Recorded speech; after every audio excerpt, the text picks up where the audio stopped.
I'm Tobey Maguire. I play Peter Parker, aka Spider-Man. And I'm Sam Raimi, the director of Spider-Man. Hi, I'm Avi Arad. I'm a producer on this movie, and I run Marvel Studios. My name's Grant Kurtis. I'm the co-producer of the film. Okay, my name is John Dykstra, and I'm the visual effects designer. Anthony LaMolinara, the animation supervisor. Scott Stokdyk, visual effects supervisor. Lydia Bottegoni, visual effects producer. I'm Steve Johnson, and my company, Edge Effects, was charged with actually creating all of the robotic elements, the animatronic aspects of the Dr. Octopus character. And my name is Eric Hayden, and I was puppet master. Today is July 2nd, 2004, and the picture just opened in the theaters, and we're about to have our first weekend. We're very excited to go see the film itself.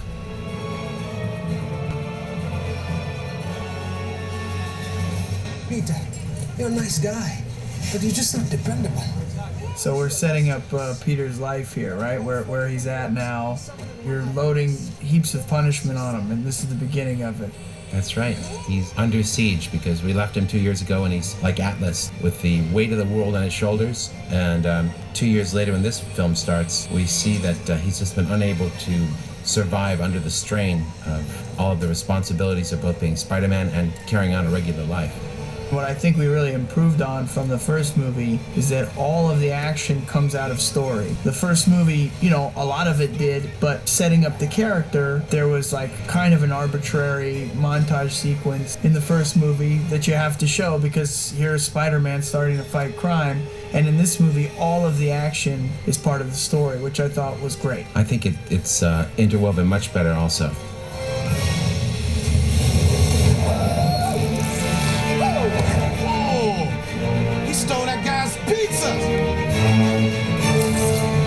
One of the things that we tried to do in this particular film was to take advantage of live-action locations. The character swinging down between the buildings when he's rescuing the children from the oncoming truck, those were shot from a camera which was carried on a cable system called a spider cam. They were shot physically in New York, as were most of the shots of Spider-Man going from that location past the pizza boxes on the balcony and up to landing on the side of the building.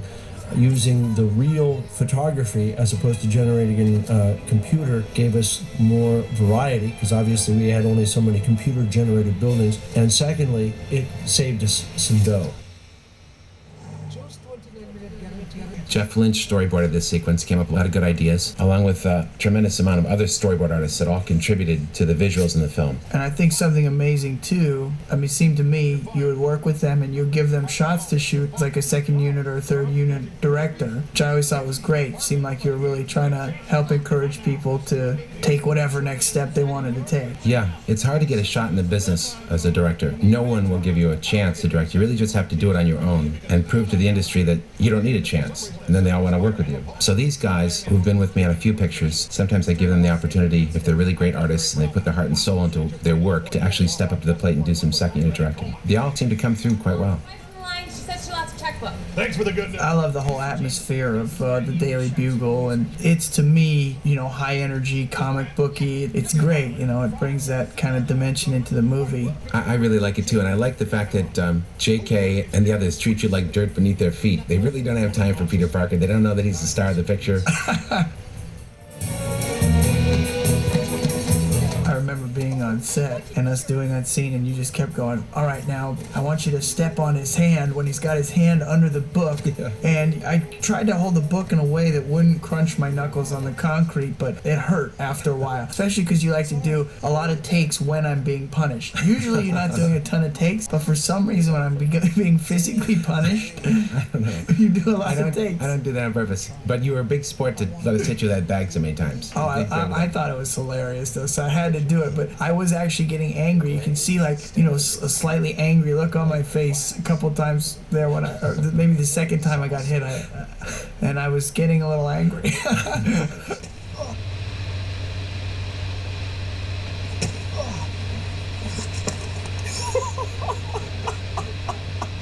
a lot of our earlier drafts in the script had Black Cat play a very prominent role, but we quickly found out that if you're going to give Doc Ock his just due and make that a great emotional story and connection between Peter Parker and Doc Ock, we needed that extra script time to have that payoff at the end. So, Black Cat was a tough loss because we spent a lot of time with her, we developed a great story around her, and implemented her into the story. At the end of the day, it was best for the overall story to just focus on Ock and Peter. Well, Black Cat was supposed to be a challenge for Mary Jane and give Peter an opportunity at a different life. Alicia Harding is from a different social class. She adored him, yet she had the same kind of ambivalence, moral ambivalence, as our villains have, in less of a clear way. It would have been amazing, but maybe we'll see it one day. And the key for us with a villain in Spider-Man is to have them connected to Peter. They have to have an emotional connection.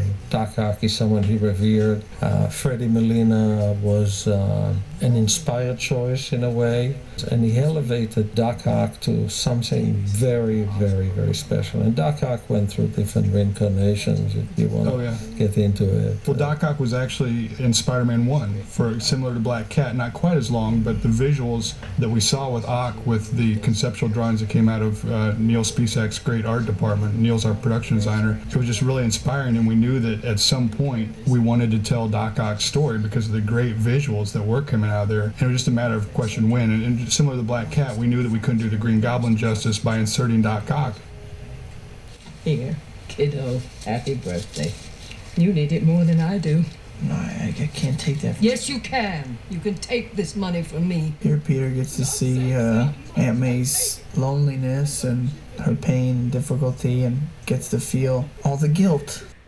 Yeah, I like the fact that there's some realization in your eyes. What I get out of your performance is the first time you've really seen just how lonely and cut off she is and how responsible you are in creating that situation. And also Peter, I think, like you were saying, he's caught. He can't resolve. He can't be honest in these relationships. I mean, here are the three important relationships to him. And there you see the distance between him and Harry and the distance between him and Aunt May. And I think it's showing a really sad, kind of lonely existence for him. You know, he's doing this heroic, altruistic thing of sacrificing himself for the good of people or society, and yet he can't even keep up with his relationship with his aunt or his friend or, of course, the girl the way I say it is he's achingly in love with. I feel that pain when I watch this scene. Reminiscent of the first movie, backyard scene over the fence. I like that we tried to recreate it, but 2 years later and how things have changed, to contrast that earlier scene versus where you are now, where you both are now. She's so beautiful. The camera does love that girl. Whenever you photograph her, it's a dream for Bill Pope or any cinematographer to have her in front of the lens.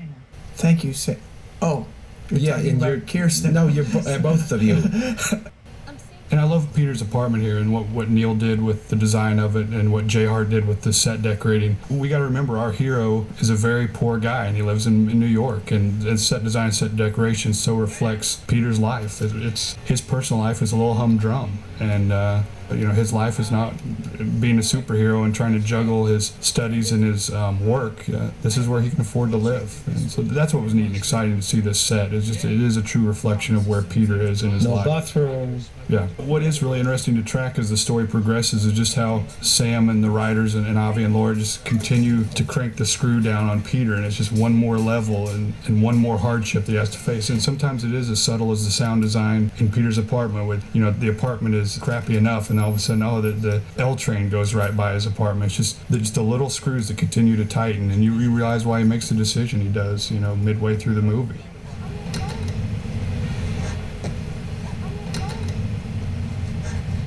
You might want to... How was it working with this guy? Oh, I loved it. And it was so funny. I like watching you guys work together because you kept working at trying to make it funny and bounce off each other just right and realistic. He's so fun and funny and relaxed, but he's like a really hard worker and kind of like a worrier too. He seemed like. Oh, does he seem that way to you? Seemed like a little bit of like a worrier. I mean, he's having fun, but he's also like he wants to make it good. You know what I mean? Yeah. He's really like working hard on it. He's a dedicated actor. Yeah. I love your reaction to this. Yeah.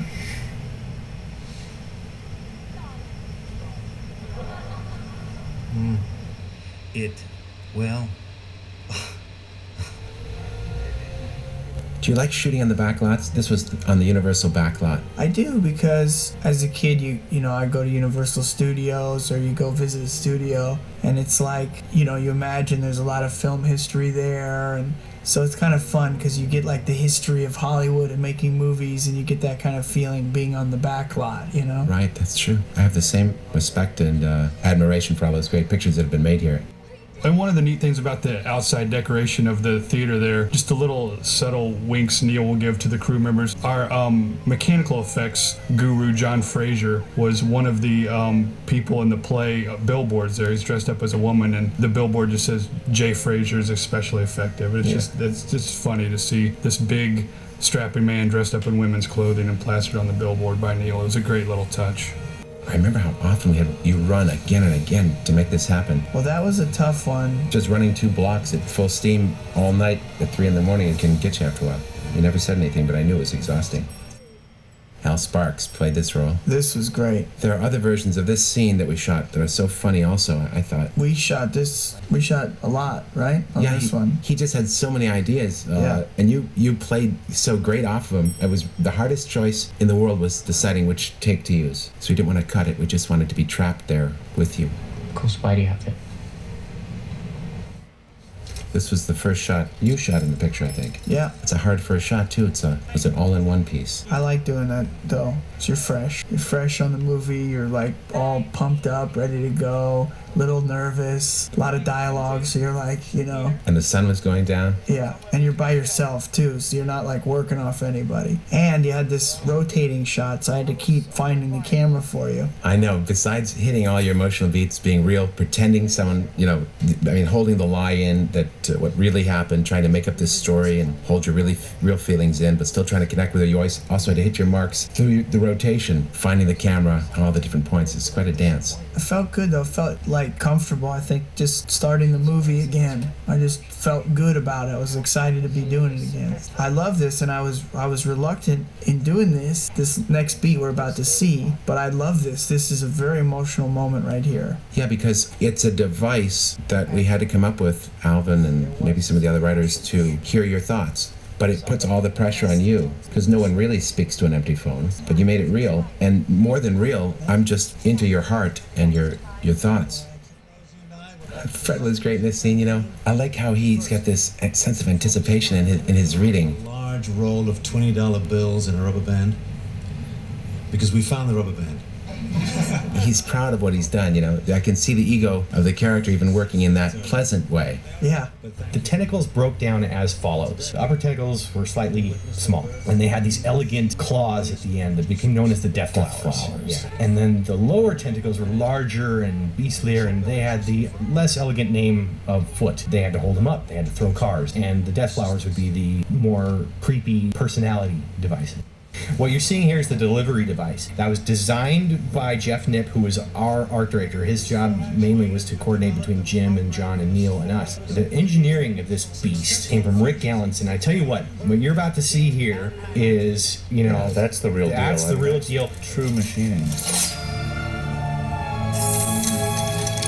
That right there, I'm not going to tell you how they did that. It's real needles. That's really Alfred Molina's back. That's really... You know, Sam actually does not want... It was Sam's idea. The gag on how to do that was Sam's idea, and we made it work. And he made his vow never to tell anyone how it was done, because it's a magician's trick. Yep. And he doesn't want to give up his magician's oath. And now this first piece of puppetry, Rob Saunders and Christian Risto. That's a Christian Risto's death flower popping open there. Watch the foot deploy. See? That looks pretty damn good. Wow, that worked out beautifully. Yeah, this is a of course those are shot. digital. These are digital shots. Now what you're about to see are the puppets. These are the puppets coming into frame right here. It takes 4 people to operate one tentacle. The deal is that one person is operating the claw, one person is motivating the head. Yeah, I'd like to talk about that for a minute. I mean, that I think is one of the things that I decided in the beginning was going to make these things or break them, was coming up with a way that we could get really good tentacle type or snake-like movement that was as direct as possible, not relying on a fully robotic animatronic piece that's done the standard way that tentacle mechanisms are done, which are really complex internal mechanisms. And so what we did is we designed a really custom, really cool boom that actually would go outside of the tentacle and move it. Basically, it was a complex form of rod puppetry. And the only way that it was able to come off working was to have it right there in the shot. So in a lot of the times when you see our shots, particularly in the wider shots, we've got a device, a boom, and sometimes even puppeteers right there in the shot that were digitally removed later. Yes. Anyway, you had the 16 people, 4 people per tentacle, and you got one guy operating the claw, one guy motivating the head, one guy undulating the tentacle, and that's cable operated to cables that are suspended above the tentacle on pulleys. Yeah, that was a tough one. We actually knew that we would never end up with enough booms to keep the thing as stable as possible, so we knew we'd want to get some of our points of movement with cables, basically like marionetting. Right. But that really never works very well because it ends up looking like a teal on a string puppet. Yeah, so what we did to make it work in this case was we tried to do opposing movement. So we would pull in opposite directions, so that basically, if you can imagine, the tentacle has a cable going on one side, it would have one coming off exactly the other side, so that there would always be tension on both sides. It would really keep it steady. And that's what really made it look like a muscle. The idea was to create, and this was an important part of getting across the story component, was that what he has created is essentially a fusion event, which is essentially what the sun is. So we use the image of the sun to represent the power source which he has created, and we use elements of what are called solar prominences on the real sun to become the disturbance which imbalances the process and causes the danger. And in fact, solar prominences from the real sun are what cause or what contribute to solar storms, which affect radio transmissions and power transmission lines and all kinds of things here on Earth. So there's some pseudoscience here. The goal was to make it look like he had the power of the sun in the palm of his hand. That's right. It's interesting how we came up with the length of the tentacles. One of the things that we always struggled with seeing the early conceptual art is how long and how big should the tentacles be, because when they do go longer, you do tend to have a little spaghetti effect, and they don't look as powerful and as magnificent anymore. We put our assistant visual effects editor, Aaron Scully, into a mock-up harness with actually plastic plumbing tubing coming off of them, and we literally just started to snip down slowly the length of the tentacles until we all believed we came up with a length and the size of the tentacles that remained powerful, but also gave Octa mobility that we needed him to have. And so it's just one of those low-tech things with $5 tubing that eventually morphs into these magnificent tentacles built by Steve Johnson and Edge Effects and the magnificent puppeteers that puppeteered this. It was amazing just to see the progression. What are you doing? Pulling the plug! Whenever any actors get pelted with debris, Sam likes to do that himself. He calls it debris, and he thinks of himself as the best debris thrower in the industry. So, that's Sam throwing those rocks at everyone.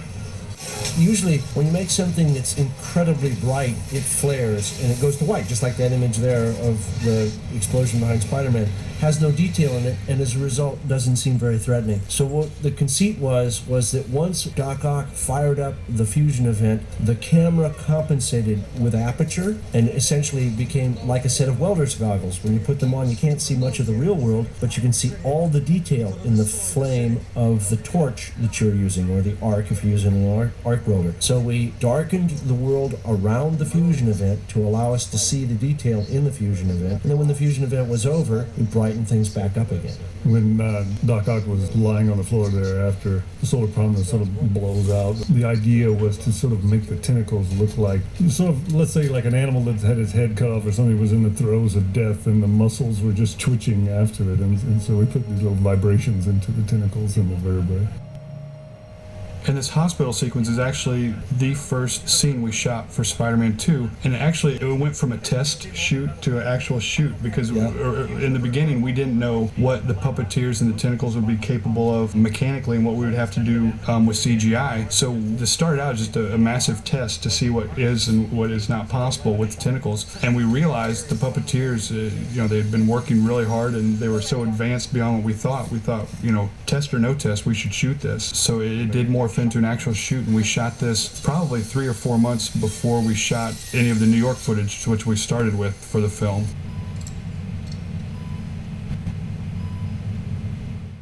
This is a great sequence. A lot of people say this is vintage Sam Raimi. It's great. It's a lot of fun and it's horrific, going back to like the Evil Dead stuff. I learned a lot making those horror films. A lot about suspense and how to deliver a scare. Probably, I'm guessing you could put the budget of maybe at least the first 2 into this scene. Yeah. You could make Evil Dead 1 and 2 for the cost of this scene. The nightmarish quality. Oh my god.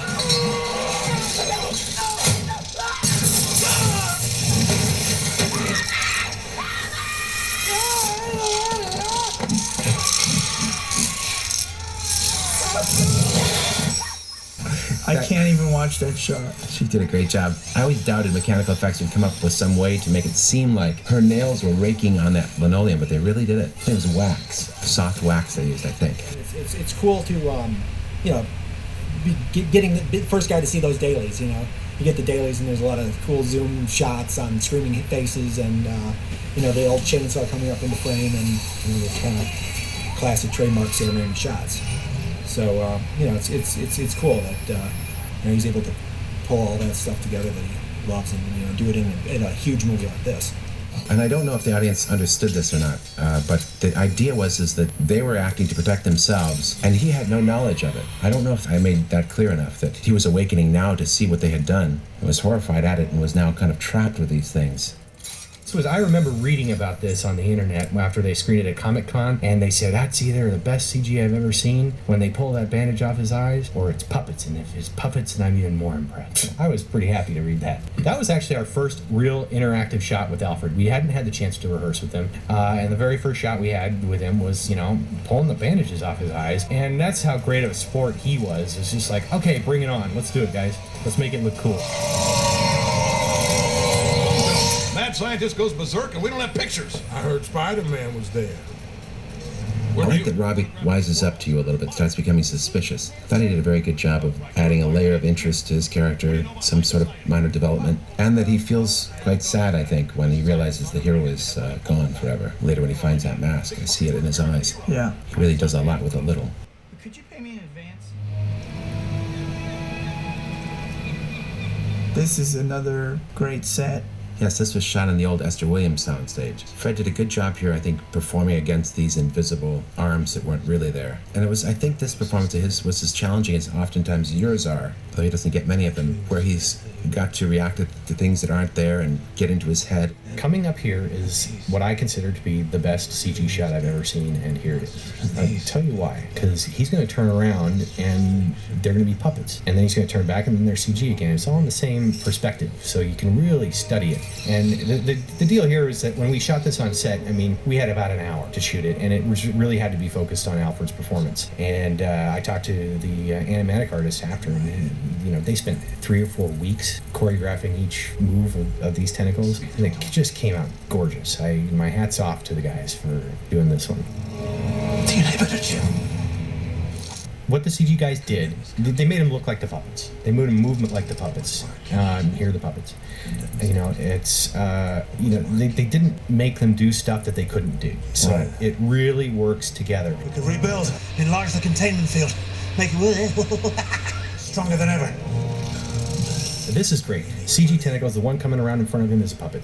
All in the same shot. And then he turns and there's another puppet right here. It's all within the same shot. I love this set. I think it's great. It's like the old abandoned warehouse. It's a pier, but... I really like it too. It's half sinking into the water. Neil actually built it at something of an angle. He wanted it to be sinking more, but we couldn't work under those conditions. It would be too tough. Didn't you have one of those in Darkman? Yeah, it's this usual villain's lar. I like it. Routine. But I like that there's multiple levels built into that set. It gives it a lot of dimensionality. Bill Pope did that also. How great is working with Bill Pope? It's a pleasure. He takes your ideas and, like great actors, makes them better, brings them to life. This was probably, if I'm not mistaken, I think one of the bigger continuity nightmares. I would agree. Trying to figure out what arms should be where and where the bags of money are flying. And how many coins are on the ground at any point. Right. An awful lot of coins were in that last shot. During this sequence, I had to dump a lot of these gold coins on Fred's head.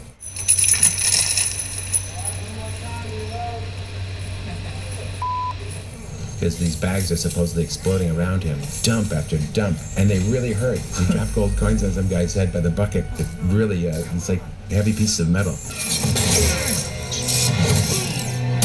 I was excited when I saw some of the storyboards and animatics, seeing the hero and the villain take hits and fly across the screen like that. Because I always remember in the Superman movies, that was my favorite part, when I would see one of them get hit and fly, 150 feet across somewhere. And yeah, they had that in Superman too. That was so Yeah. cool. I saw the trailer for that. It blew me away. Yeah. But I gotta see this picture, man. It looks like a Superman comic book brought to life. Yeah, that stuff was so cool. But I love Richard Donner's first Superman too. I mean, that was just incredible to me. It amazed me when I saw it. I was so excited and so positive and bright, that movie. Now, I know from the first film, you really wanted to step up the action a notch and utilize the character of Spider-Man more, because he's such a unique character, and the things he can do, his abilities and his movements, and, that you wanted to utilize. Oh, that was Stan Lee. There he is. Quick little shot of Stan Lee. So we have here a fight on the side of a building, which is something you could really only have in a Spider-Man movie. Yeah, I'm really glad we had the opportunity to do that too. It was just like you said, recognizing what we wanted to do and couldn't, or didn't realize what we should have done until after the movie was deep into production. And that's the great advantage of a sequel, is being able to do those things, to not repeat your mistakes and create what really you think the heart and soul of the thing was. And I think you and me did that too. In the performances and how we plotted scenes out, I think we got to the core of Peter Parker. Obviously you, but in general, I think that's what we were working toward.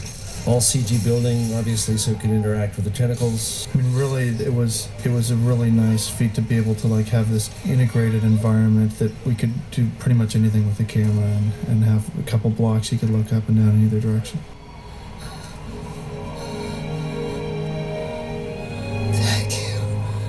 This was called the battle building sequence, and this was the last scene that we shot before we broke for about a month before we came back to shoot the final battle. Come on. The Death Blade. Shame on you. The Death Blade. That's a great story. One day, Sam said, you know what? I think there needs to be a knife that comes out of the tentacle blade. A death blade, if you will. And that was late in production. And we didn't have a knife that came out of the tentacle. No, and didn't they want to shoot it like the next day? Yeah, it was a very hard thing to put together. Actually, the props department had it built, and those guys were great.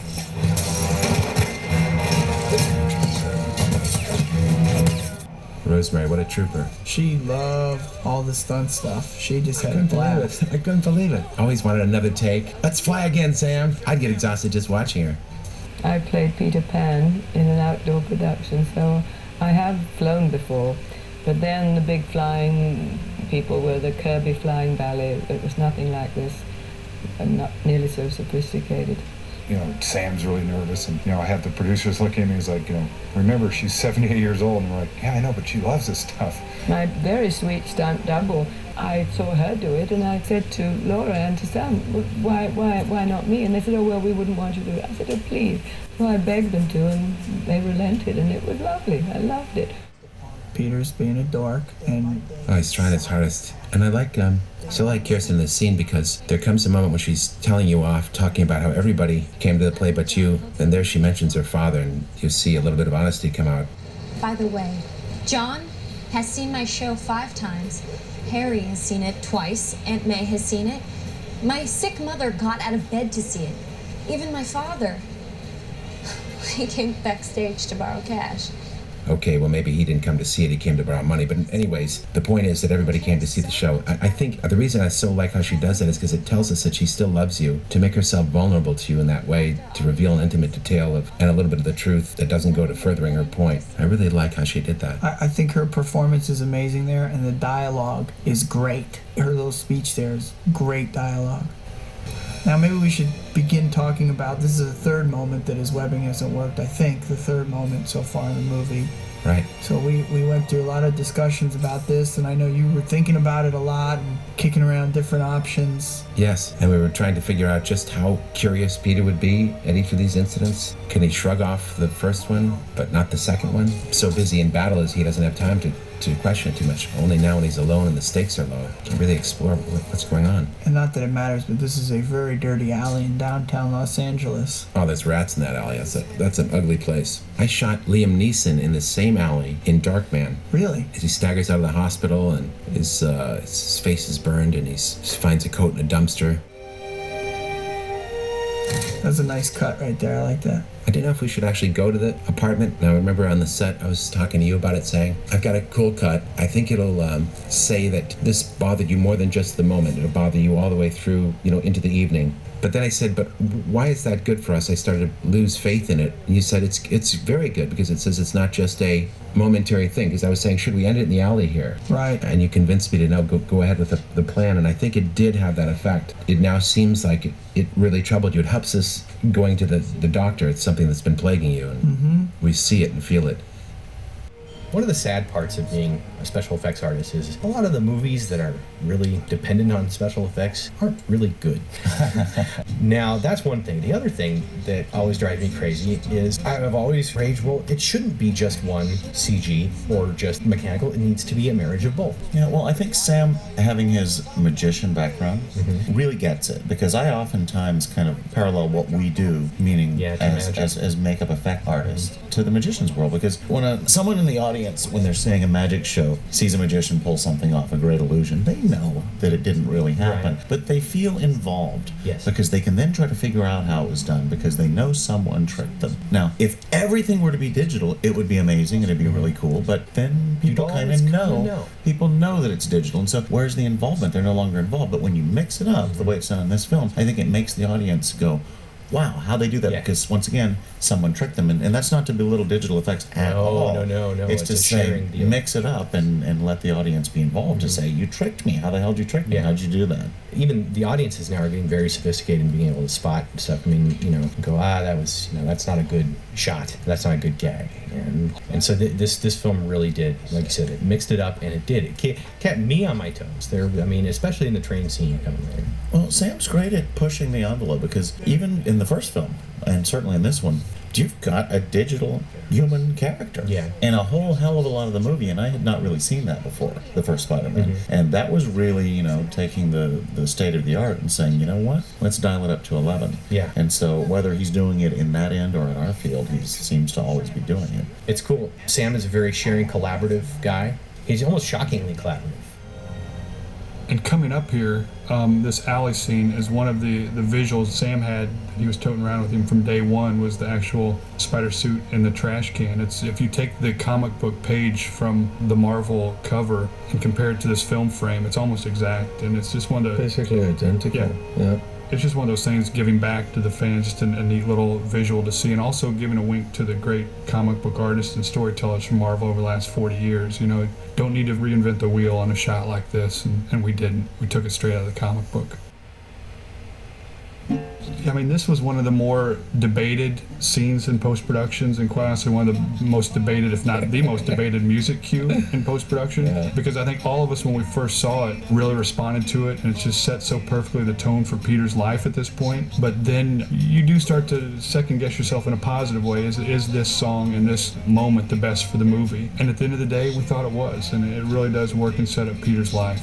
I'm so glad that you weren't embarrassed to show the lame side of Peter. Look at that. That's just so funny to me. It's funny to me, too, because it's like, I've got to get back to being Peter Parker. Spider-Man no more. And when you really realize who Peter Parker is, you're reminded he's kind of a dwip. Yeah, I think you should probably mention the song, Sam. Well, Bob Moratsky chose this song and put it up against the montage for me, and I just thought it was a great choice. And not because of the reference to the great Butch Cassidy and the Sundance Kid, that great classic, but it has such a great simplicity and honesty and an optimism to it. As I watch the sequence, I just feel, I know it's so sweet that this can't last. He's doomed. I know all throughout it that it's so bubbly and bubblegummy that Peter's living a dream that couldn't possibly continue. For him, it's just a dream of living a normal life. It's just what's so miserable about it for him. Oh my gosh. I mean, the audience erupted with laughter when I watched that with them. Erupted with laughter. Great. That freeze frame, just the nerdiest kid in the world. I love doing all the scenes with Kirsten. She's so good, and it really brings life to this movie and these characters. I think the romance between Peter and Mary Jane. And I agree, that's everything for me. The electricity that you two bring, chemistry, the desire, watching you guys play against each other is what it's all about for me. And we had trouble shooting this shot. The cab driver for this scene was not the best driver in the world. And as bizarre as it seems, shooting MJ getting into that car safely without him driving off with her halfway in, halfway out took many more times than it should have. Yeah.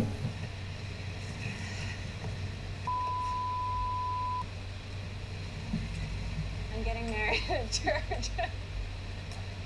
Okay, that didn't really work. I really liked how you helped this scene too. I think Alvin wrote a great version of it, but then you worked the dialogue. I remember we were sitting at your trailer, making it a little more specific in places. Mm-hmm. I remember Alvin had written, I wanted to impress a girl. And you said, well, it's Mary Jane. She knows Mary Jane. Let's make it specific as much as possible. And that's always the right choice. And more than just that line, you helped work this with me to make it just slightly more real and specific. I thought it was much more effective. One of the things I love about working on these movies is that it's a collaborative process, and I know I've heard you talk about you don't possess Spider-Man or the character of Spider-Man, that it's all of our movie. And, you know, for me and all of us, we look at you as the captain of the ship, and as the captain, you let us come to you with all of our ideas, which is a great environment for filmmaking because we all feel like we're filmmakers, not just, you know, craftsmen or artists to do that single job, but that we get to express ourselves through you. And of course, you'll use your discretion and shoot down my bad ideas and all of our bad ideas, but everybody working on the movie feels free to tell you anything, any opinion or any feeling or any expression we want to give to the movie you'll consider, which I think is a great thing. I definitely do that. I say immodestly, but I don't do it for the to be nice. I do it because when I'm surrounded with great actors and great technicians, it's my way of making the movie great. There are so many insights you're going to have about Peter Parker I would never have thought of, or that Rosemary here will have about May, or the combination of these characters. I need it. I count on you guys. Yeah. I want you to do it the way I want you to do it. You're going to do it the way I want you to do it. When I say jump, you say what color.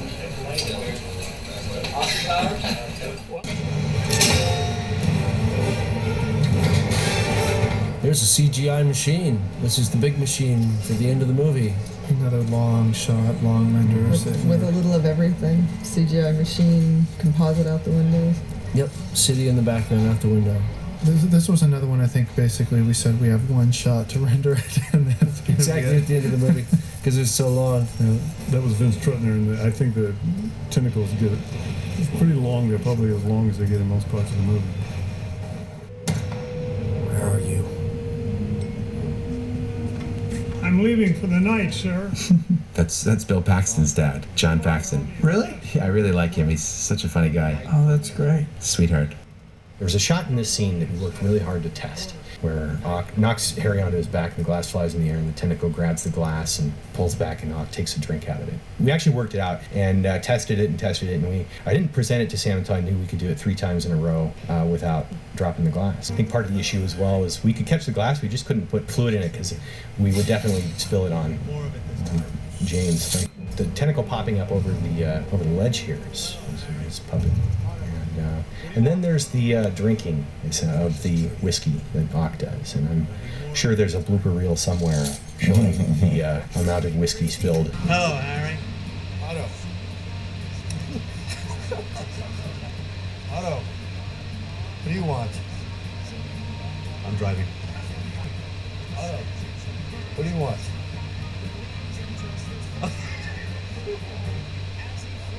You'll destroy the city! You're a hack! Bonk. That's great. A lot of backgrounds here that, John, you shot on the top of a building in Tudor City. With stuntman hanging out over the edge. With a very brave stuntman willing to hang out on a arm over that, truly hanging out over that building. Exactly.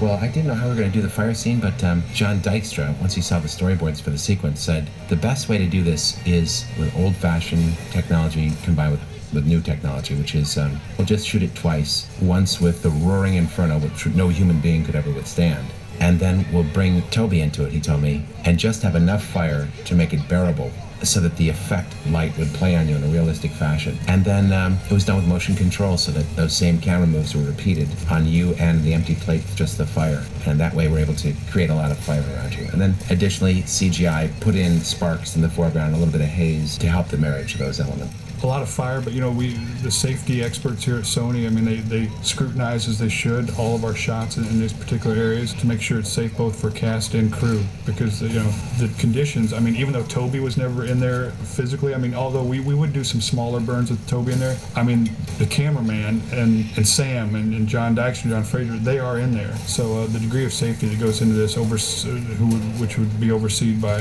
Eric Heffron, our first assistant director, it's a good thing, it's a necessary thing, and at the end of the day, the shots look great.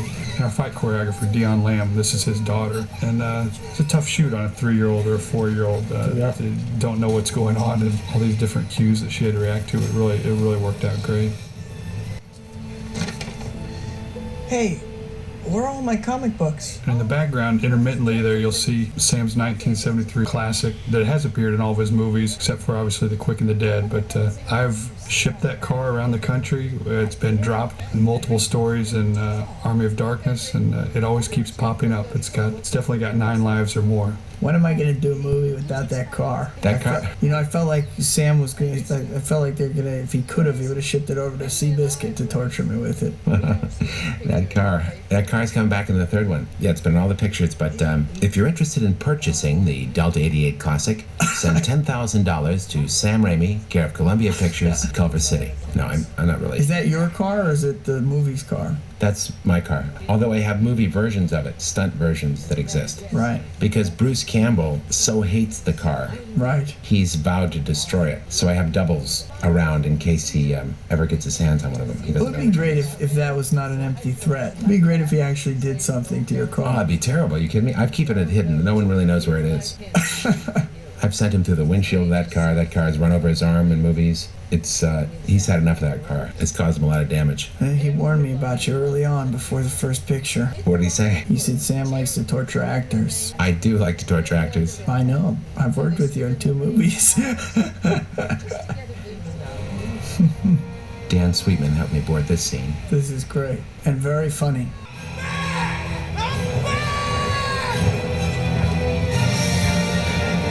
Now, so many people have asked me if this right here, first of all, this stunt guy took the biggest hit. That's so painful.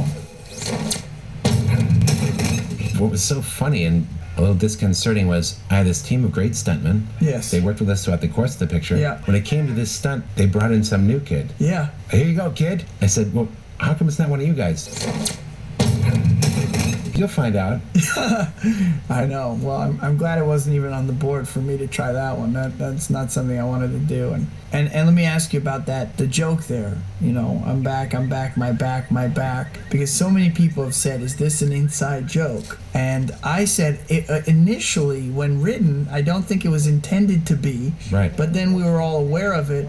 And I said, well, however you take it, I think it's funny either way. Whether you just, watching it, not thinking about it, or if you think it's an inside joke, whatever. That's exactly what happened, yeah. Yeah, but I think I thought it was brave of you to go for it, too. Because people knew that you had a back problem earlier, and although on the mend, I thought it was brave of you to poke fun at yourself, even for those people few people that knew about that. Yeah. So I agree with you. It wasn't planned, and I said, that's great, it's so funny, I'm back, my back.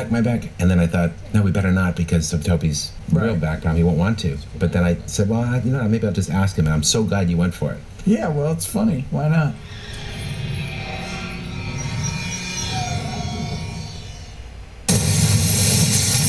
Right here we've got blue screen car going through, and then it's more or less a plate that was shot similar to the fire sequence, and then we would shoot Peter and MJ and marry the two together, and then back here we're live with everything. Lots of speed changes in this sequence, slowing things down, speeding them up, skipping out frame.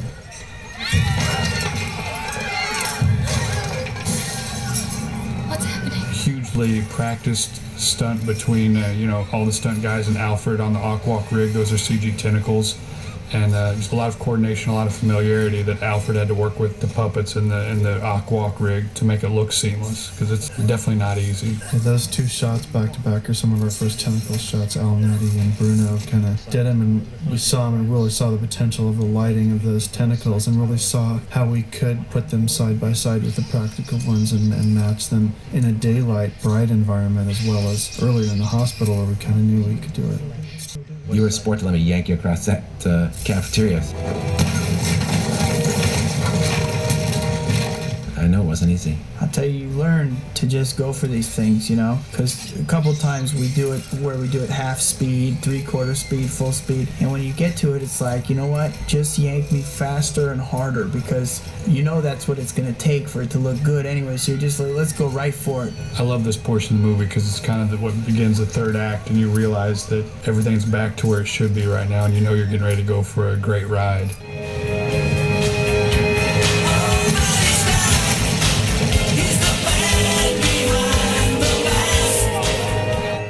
Great shot with the glasses, a great metaphor. Don't mess with Mary Jane. Sprung up by his web!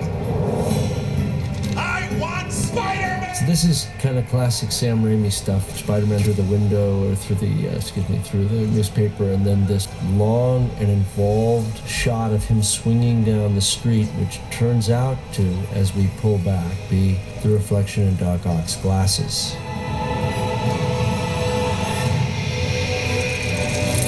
And it turns into another wide shot looking in the opposite direction, sort of a... There's the tentacle right by him. Exactly, to cover up the transition. And this is the clock tower sequence. Another nice self-contained environment where we could really get a lot of detail in the background, and we use it shot to shot.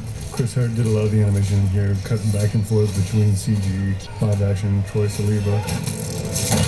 One of the early things I did when working on Spider-Man 1 was come up with a pose book for Sam and everybody to reference, because you know the drawings that the Marvel artists have done over the years are just amazing, and we always wanted to recapture that both with the stuntman and with CG Spider-Man. I have a book on my desk that's about 2 inches thick of pose after pose that Sam likes, or Avi likes, or other people like. Here's what we're talking about again with Spider-Man and this unique character, and using him for this fight on the train. I mean, I thought this was brilliant, because you're going all over, on top, around, through the train for this fight, and you couldn't really have that with any other characters. And this is, one of the best action sequences I've ever seen, really. Animating the characters on top of the train, you had to account for the vibration of the train, the movement side to side. And so after the regular animation would be done, you had to come back in and move the characters just slightly back and forth to give that feeling that they're being affected by that shake, and they're having to stabilize themselves. Throughout this sequence, we had to make an incredibly concerted effort to keep track of the environment's effect on the characters, the shake of the train, the wind, which way it was blowing, and when they're on the side of it, the business of gravity and how it affects them. To look at the first movie and this movie, I can just see you going, okay, I'm going to up the ante so much. I know you just let your imagination fly on this movie. Well, I had so much help with this sequence. Like everything in this picture is made by 1,000 people. Even that little detail right there was so cool, where Spider-Man pops out, shoots the webbing to hold himself on the train. That is cool. I really like that too. And that move, Jeff Lynch came up with that move, that particular one. Really? Yeah. Oh, that's great. I saw that. He came up with it on his own. I went, that's so cool. What about where the train just passed and he did that little where he was flat against the train, the other train passed? That was boarded originally by Steve Markowski, who really, really helped me with this train. That was great. He's a genius. What about the sliding on the ground and this catching back up to the train? All that was I just wanted to drag you. This is the one piece of real elevated train that exists in Manhattan. Of course, now it's CG. Yeah, 125th This is probably one of the more loved shots of the movie. The dive off the building seems to be a real favorite of people. Here's our computer-generated stunt people. That poor girl. Oh, just so cool, man. This is such a great sequence. The toughest part was that we didn't have a script yet. We had to board this and shoot this because there were so many effects that unless we started immediately, we would never have time to. We couldn't wait for the script. Another great CG arc. A lot of great CG artists worked on this sequence, along with Bob Murawski and Jodie Fidel. I think that this whole sequence is going to be remembered as one of the best action sequences ever. I can't even talk about how great this action scene is. That man behind you is an actor who's also in A Simple Plan. But this sequence is just a huge technical undertaking and a huge accomplishment, both on the mechanical effects side and with building this train that rocked on the stages here at Sony, incorporating it with the Chicago plates, and merging that with John Dykstra's visual effect work. I mean, you're in the moment, so you don't really have the time to dissect it, but this is a big one. This is huge. Really challenged our visual effects editing team, both Kevin and Jody on the production side, in terms of keeping continuity within all those buildings. And I've heard you say the pier in this scene were the toughest scenes or sequences to shoot. This was the toughest to me because it just felt like we shot this scene forever. It just never stopped, I thought. And it's all blue. It's all just, I would imagine it'd be very hard scene to perform in. Well, the only reason it's really tough is because each shot, you're only in a shot for like a couple seconds or, maybe 3-4 seconds at the most. So this is an example of where I'm not even sure in what order things are going to be sometimes. And you're just telling me, okay, do this, do that, or this is where we're at here. Or... I know. It's really hard, I imagine, to get into a moment in this giant puzzle, and you've got to be this particular piece of this collage, and you've got to be on the money for that moment. I can't imagine how you do that. It's easier for me because I've got it all plotted out, but I don't have to jump into the emotional moment of it and deliver it on the spot. Well, and I don't know how easy, maybe easier for you, but it seemed very complicated. Jim Schwam and John Fraser and his company, boy, they really great job of wrecking this train. I really love this scene. We really came up with some great procedural debris and shattering and dust, and there's lots and lots of good stuff in this movie, the sort of details that make it believable. So I guess this is a pretty big deal, right? People seeing Spidey, Peter Parker, as Peter Parker here. Just a kid. No older than my son. There's a shot coming up of Ock breaking through the door on the train. And John Fraser set up an air piston to open that. And they got on the first take because I think Alfred afterward was probably flinching. Probably never going to go through that air piston again. Right. I think you've got your daughter's cameo in here. Chloe is in here. Me too. It would have been better if she was in focus.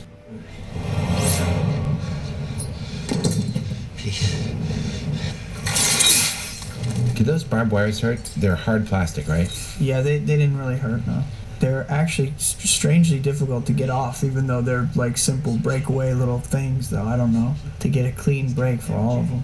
I was impressed with the prop guy who came up with them. They really look real the way they break off like metal. Have just the right amount of spring to them. That was a difficult scene between Harry and Peter. Yeah. I know it was difficult tonally because there was a lot going on. And, Peter, Spider-Man, is concerned with saving New York City. I know you and me were unhappy with it, actually. Both when we were shooting it, trying to find it, and even in post, wondering if we shouldn't reshoot it. Yeah. I won't get into the details, but that's when I wouldn't mind reshooting. Yeah, I'm with you. It's a tough one. One of the things that happened here is that there's extensive destruction that happens over the course of this climactic sequence. And we started with a full-scale version of the set, and all of this live-action material was shot in there. And then as we started to do more and more destruction, it became apparent that it was going to work better as a miniature because we could move big chunks of stuff fairly rapidly in the miniature, whereas it was more dangerous and more difficult in a full-size set. So you're going to see material intercut with this interior and the miniature interior. This is a miniature in there. Integration of water and tentacles here. Now the debris starts. This is Peter shot exactly sequence, and he, I think, was so sick of debris by the end of this that he couldn't look at it. This is a miniature of the interior with a blue screen element of Mary Jane over the top of it. This was the last sequence of the movie. I never really had time to figure it out. We were scrambling. We were scrambling, and it turned out very good. Stunts and effects and how to put it all together. But I think it really worked out very well. I like that she takes action, and I also like that there's no way this girl could have anything to do with Ock. He doesn't even have to turn around to deal with her. I think Kirsten, I remember overhearing your guys' conversation about it and her wanting to be more active there. I think she was right. Yeah, that was great. This is really heavy. Did this get a reaction? Huge laugh there. This is really heavy. Good. Huge laugh. Was there a little laugh on high? Yes, a nice laugh there, and then this is really heavy. You really delivered that good that one. It was fun. I love that scene. I always did. Very well written and. Michael Chabon came up with this scene. Oh, it's great. MJ, in case we die. You do love me. I do. The miniature had to be meticulously match moved, so we put geometry where every piece of it was that interacted with the water so we could get the right splashes and interaction with the waves. It was a large miniature. It was quarter scale, so it was in a tank that was 100 feet by 100 feet, and the miniature of the building itself was 10 feet or 8 or 10 feet tall. And the entire thing sank into a tank. Like our roto team almost went blind working on this scene as well. Like James Valentine rotoed every single piece of wood in one of those miniature shots. Big CG Doc Ock there. Yeah, Keith Smith did the shot of him falling away, and then Remington Scott worked on the facial movements. They're very subtle, but they are there. And John Manos lit it. He was sort of the mastermind behind a lot of our CG Doc Ock setup. On that shot where Ock is falling down into the water, I think at first Ock fell away from the machine, and then it was decided to have him stay attached to it with the idea that he wanted to make sure it went down and, and didn't hurt anybody else or do any more damage. I really love how heroic as a simple man Daniel Gillies is there, and you said, he does that heroic jump to go meet the girl, and in the eyes of Kirsten, whose real love is Spider-Man, it's kind of funny to watch, but for a real guy, it's heroic. He's out there, it's his girl, he's right there with the cops, and he jumps over the thing to go embrace her. Yeah, that's about all us normal guys can do. Yeah, he was great, right, Daniel? I liked him very much. He was a real gentleman, good actor, and a great model of everything, Peter isn't, unfortunately. He's successful, he's admired by Jameson. You give me a funny look. Yeah, like you're gonna say something like handsome. He's handsome, too. Thanks for reminding me. Glad I'm not more insecure and sensitive.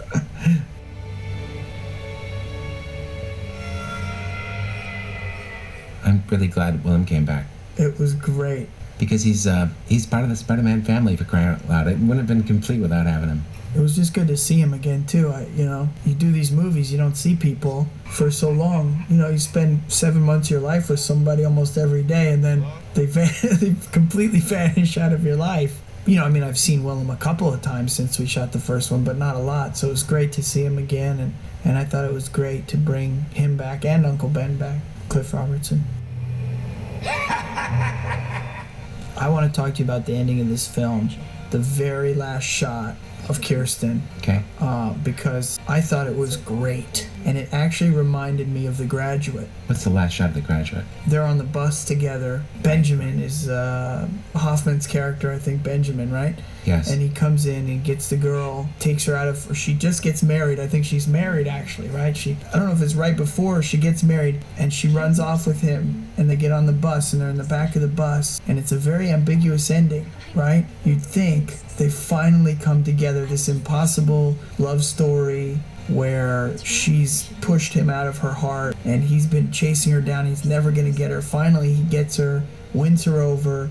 They're in the bus going off to be together, and you kind of looking at the girl and you don't know what their future is. Like, did she make the right decision? Do they really love each other? Wow. This kind of stuff. Like, it should just be like a happy ending, but it's not. It's like there's a big question mark there. It's Hoffman and her in the two-shot? I think it's a two-shot. Cool. But it reminded me of that because even though here we have a really high moment, I mean, it then when he goes out, go get him, Tiger, is great. Like, yeah, he got the girl, and now he's going to fight crime, and he's got, they're going to be together. When you come back to her, I know she's worried, right? That's kind of the first level of it. Yes. But then I feel like there's also the question of like, okay, well, here we are, and now we're together, and now we're going to settle into this. And I feel like there are deeper questions, more than just like, I'm worried about my man.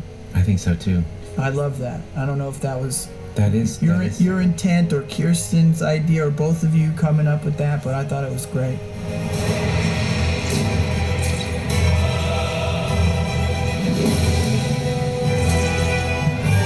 I think unfortunately we're our own worst enemies. We've raised the bar to a new level where we can't ever deny the ability to do that level of Exactly. work. Well, there you go. There's the movie. That's it. Thank you for joining us. I'm so excited to see what happens next, Sam. That's all I gotta say. I hope you like it. I hope so too. Thank you.